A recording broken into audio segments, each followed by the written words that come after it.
আমি দিয়ক সমষ্টিত আছোঁ বৰ্তমান 30 নং পঞ্চায়তৰ দাদা এজন আছে ওচৰতে বহি আমি আহি থাকোঁতে গাড়ী ৰখাই পেলাই দাদাই সংযুক্ত হৈছোঁ। দাদা 9 তাৰিখে নিৰ্বাচন আছে, সাধাৰণ নিৰ্বাচনত আপোনাৰ দুগৰাকী প্ৰাৰ্থী ইয়াত আপোনাৰ মানে আফটাৰ ডিলিমিশ্যন দিয়ক সমষ্টি হৈ গ'ল, আগত যোৰহাট আছিলে। এতিয়া আপোনাৰ কথাটো হৈছে কি দুগৰাকী প্ৰাৰ্থী আছে, এগৰাকী AJP BJP মানে প্ৰক্ষেপিত আছে বিকাশ শইকীয়া আৰু আনগৰাকী আছে কংগ্ৰেছৰ ফালৰ পৰা আপোনাৰ পল্লৱী গগৈ।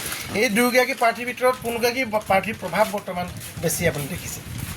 প্ৰভাৱ মানে কি তোমাৰ ৰানিং চৰকাৰ হয় BJP AJP মিলি হয়, কিন্তু এজনক আমি পল্লৱী হ'ল মোৰ নিজৰ ভাগিনেই হয় হয়, কিন্তু এগৰাকী মানুহ জিকি অকলে তাততো একো কৰিব নোৱাৰে, প্ৰভাৱটো AJPয়ে পৰি আছে। কিন্তু হ'লেও বিকাশ শইকীয়ানো কোন আজিলৈকে মই আছিলোঁ হয়, তেওঁ ইয়াত অহা নাই, কিন্তু পাৰ্টি ৱাইজত মানে প্ৰভাৱটো AJP BJP হৈ আছে, পৰি আছে। প্ৰাৰ্থীগৰাকী বৰ্তমান মোৰ এতিয়া যিটো ব্যৱসায় মোৰ বদল দিন আহিলেও মোৰ চলিব দেই, মই তাৰ পক্ষে নিৰপেক্ষ মানুহ লাগে মানে নিৰপেক্ষ।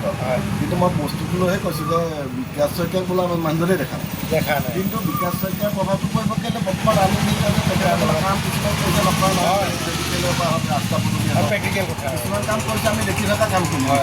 তাত কোনোবাই চাকৰি পাইছে আমাৰ গাঁৱতে কিন্তু 1 টকা পইচা দিবলগীয়া হোৱা নাই, সেইখিনি চাবলৈ গ'লে সেইখিনি চৰকাৰখনৰ প্লাছ আৰু এঘৰ মানুহে কিছুমান মানুহে মানে 70-80 হাজাৰলৈকে পইচা পাইছে, হয়, সেইখিনি ধাৰ হৈছে বিজেপি, কিন্তু ওপৰত বিজেপি আছে, বিজেপি মাৰিব আমাৰ সেইটো আছে।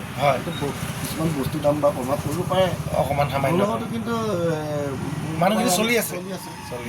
বেলেগ চৰকাৰ আহিলে এইটো ঠিক পটকে চলাব নোৱাৰে। আজি যদি মোদী জেগাত যদি অইন হ'লহেঁতেন ভাৰতবৰ্ষত কেতিয়াও চুনামি হৈ গ'লহেঁতেন, আজি ডোনাল্ড ট্ৰাম্পৰ নিচিনা জেগাত অৱস্থা বেয়া হৈ গৈছে। কিন্তু মোদী ইয়াত আছে কাৰণেহে আমি খাবলৈ পাই আছোঁ।